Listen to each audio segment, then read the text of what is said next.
Hello, beloved community. Welcome to an overview of the Seattle Office of Arts and Culture's call for downtown activations and exhibitions for 2026. I'm James. I'm the King Street Station program lead and part of the creative placemaking division of the Office of Arts and Culture, and I will be your guide through the riveting minutes of this tutorial. We first acknowledge that we occupy the traditional territories of the Coast Salish peoples, whose ancestors have resided here since time immemorial. This acknowledgement does not take the place of authentic relationships with Indigenous communities who are very much still here, but serves as a first step in resisting their erasure.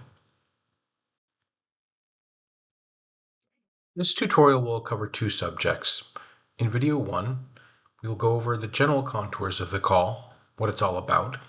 And in video 2, we'll look at the city's online portal system called Submittable that you will use to apply.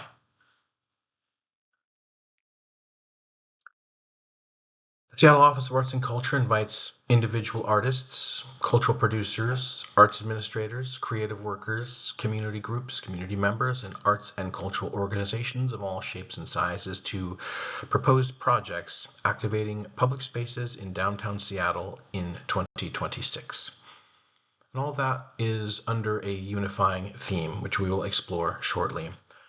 The grant funds range from $10,000 to $50,000 for creative worker wages and for project expenses.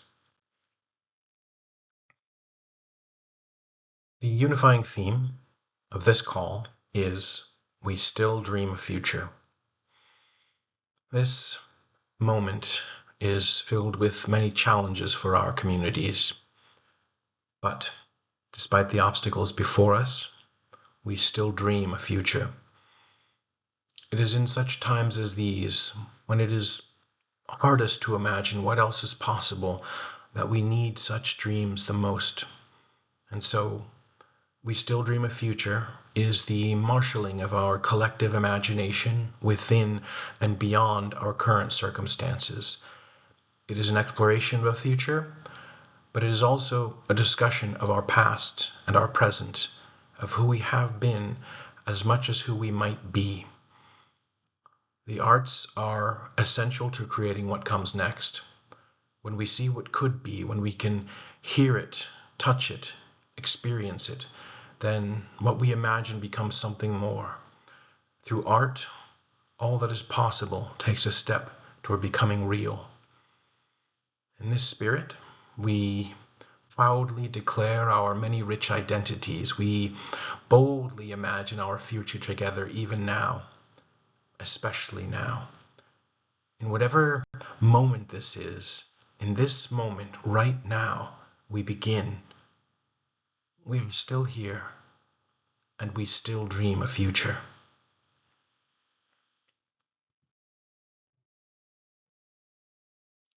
And so, under that unifying theme, when we come to get together to be in artistic conversation around the fact that our flourishing it must be and is possible, this call accepts three proposal types.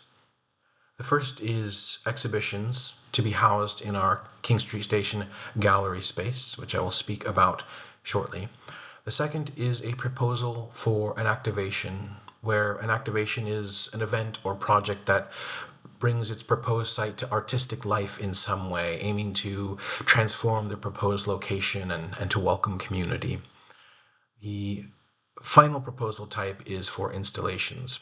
Understanding that installations can often be considered activations, we nevertheless are separating them with where such installations are designed to be up for 3 months or longer. If you have questions about which category your proposal falls under, please don't hesitate to reach out.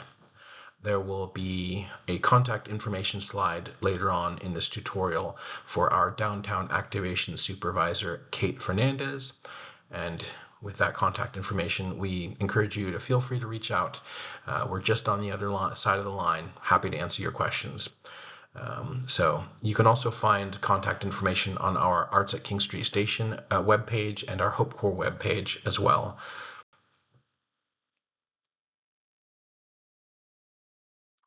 So a little bit about who's eligible to apply.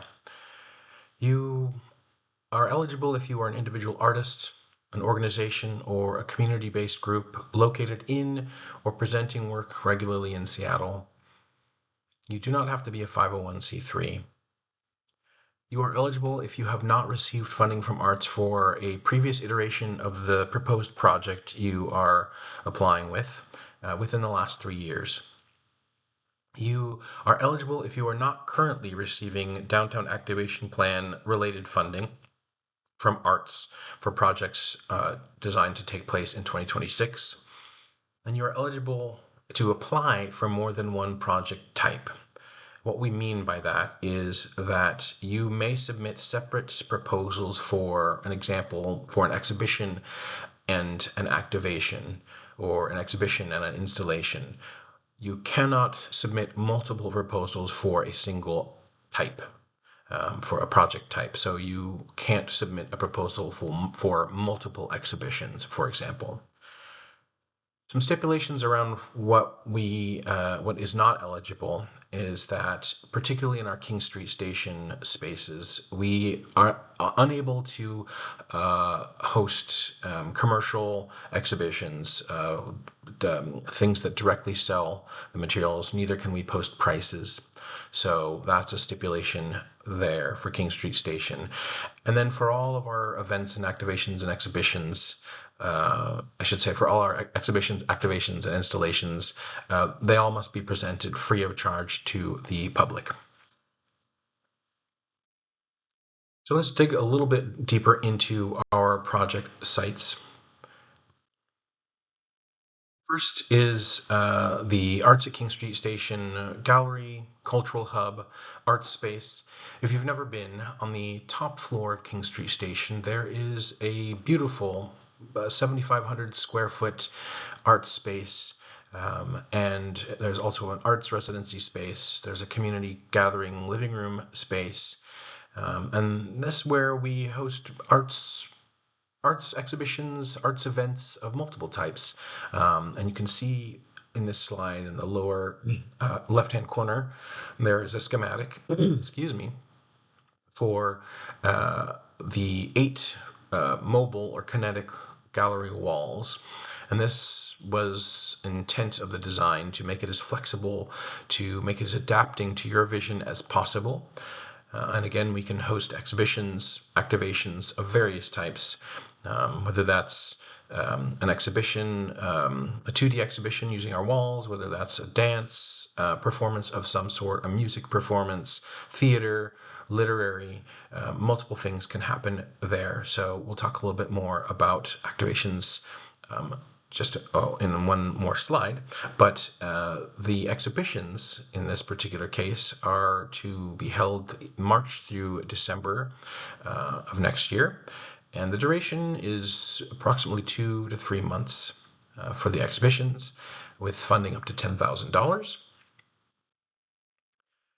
And then the King Street Station Plaza, which is just outside, can house year-round installations, as well as activations during the summer months. And to the point I made in the previous slide, activations might also be housed in the rainier months, or as curation dictates, inside the space in our gallery and cultural hub space.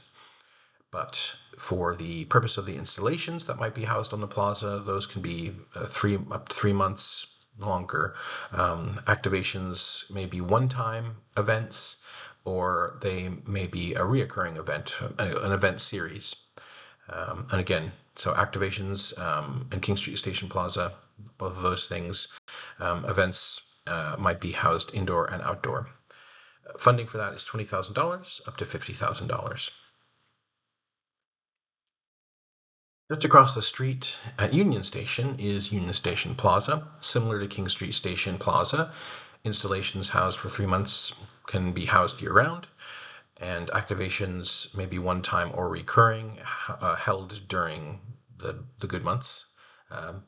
They're all good months, I would hope, but for the non-rainy months, how about that?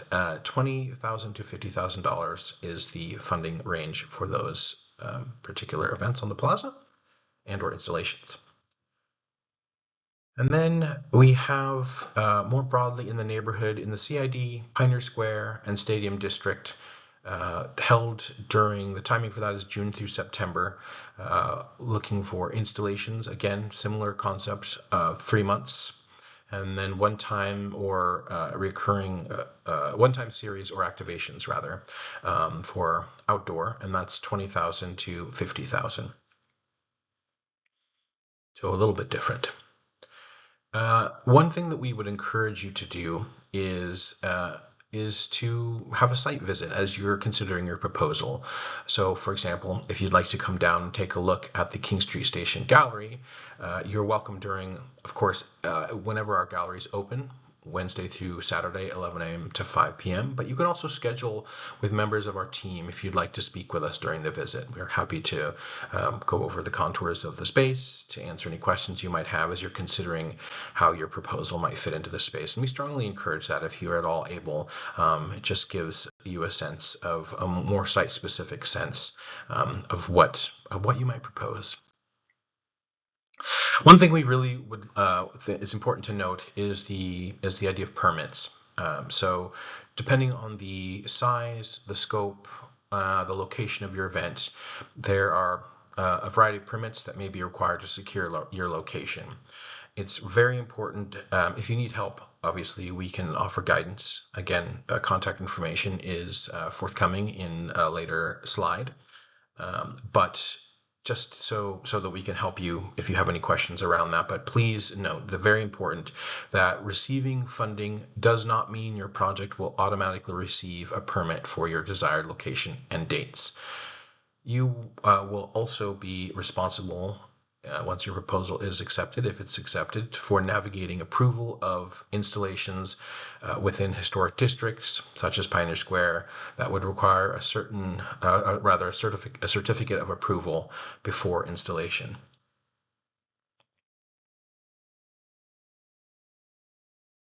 So the deadline, the call runs from April 22nd to June 3rd, 2025.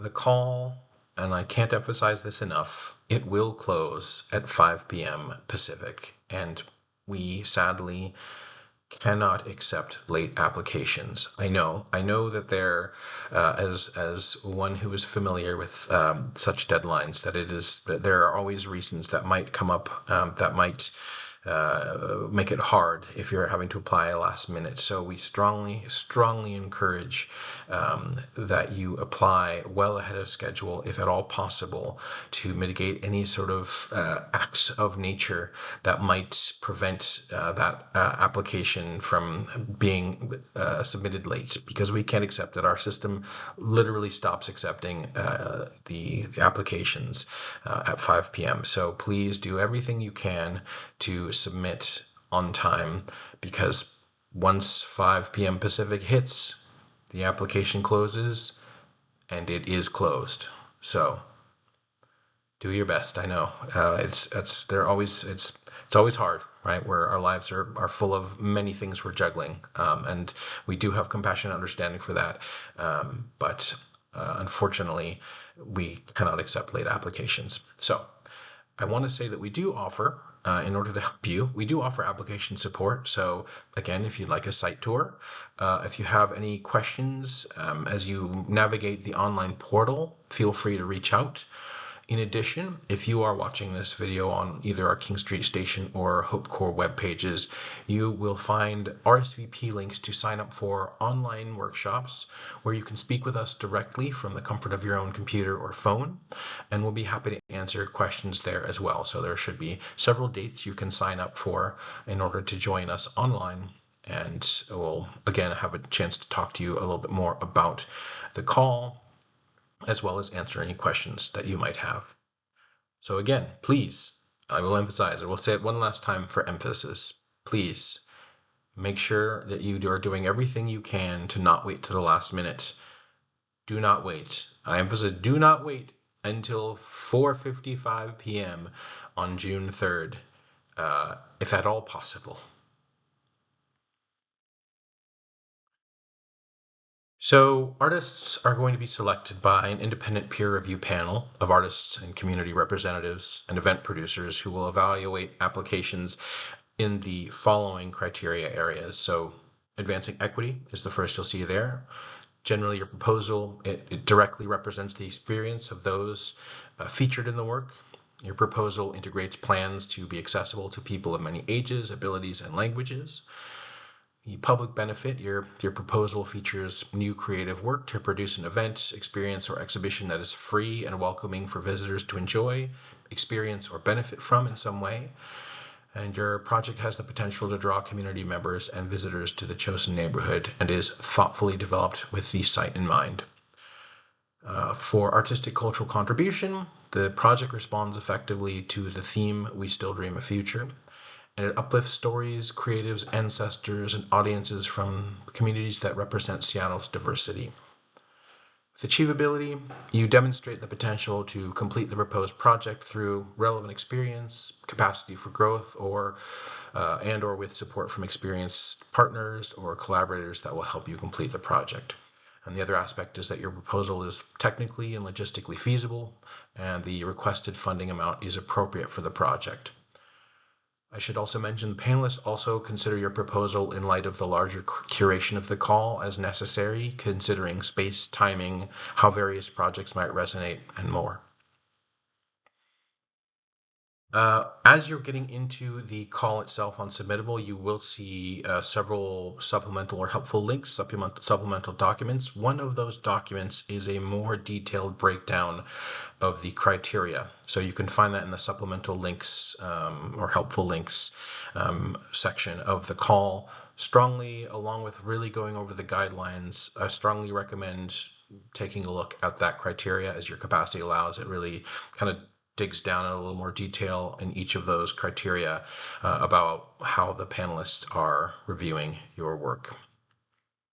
The other thing I will mention in the guidelines, you will note a section that discusses how long the reviewers are taking with your work samples, how that timing breaks down, and we strongly urge you to go over the guidelines, and in particular, that section detailing how it's being reviewed, how long the reviewers have with your work samples. We ask that you please adhere to the guidelines around there, or that you at least get a sense of how it will be reviewed in that section. So please take a look at that. With the selection timeline, the call closes again. I'll say it again. June 3rd, 2025 at 5 p.m. Pacific, and not a minute later. So again, please beware of that. The July-August timeframe is when panelists will be reviewing your applications, and the applicants will be notified of decisions, funding decisions in September, with contracts issued in December. And then January through December, we will be hosting installations, or activations rather, installations, exhibitions, will all take place in downtown. And so, what will you create? We encourage innovative ideas for engaging audiences. Where does your proposal enter this conversation? Is it a discussion of identities? Is it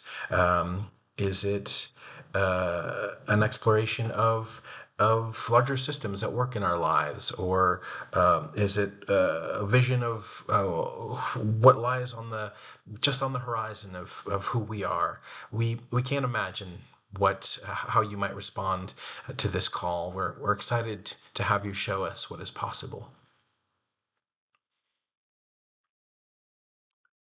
So we're going to shortly jump over to the submittable application, the portal, so you can see what that looks like. And I just wanted to give an overview here of the general application steps that you'll be looking to once you get over to submittable. So the first thing, if you haven't already done so, is to create a submittable account. So creating an account for yourself on submittable. Once you've done that and logged in, we encourage you review the guidelines carefully and all supplemental materials. Then you'll put in the work of completing the application, and then you'll submit the application. And you have any questions as you come to the end of this tutorial, or as you're working your way through the online application, or thinking through your proposal, or anywhere along that spectrum, we welcome you to reach out. Feel free to get a hold of us, and we're happy to answer any questions or assist as is needed. As you will see on this slide, the contact information for our downtown activation supervisor, Kate Fernandez. She's happy to assist you or to refer you to one of us should you have any site-specific questions. Again, happy to help, and look forward to speaking with you, helping you through any part of this process as needed. Okay, that concludes our first video in our online tutorial where we've gone over a general overview of the call. I invite you to join me in our second video, which will consist of taking a look at our online application portal, Submittable. See you there.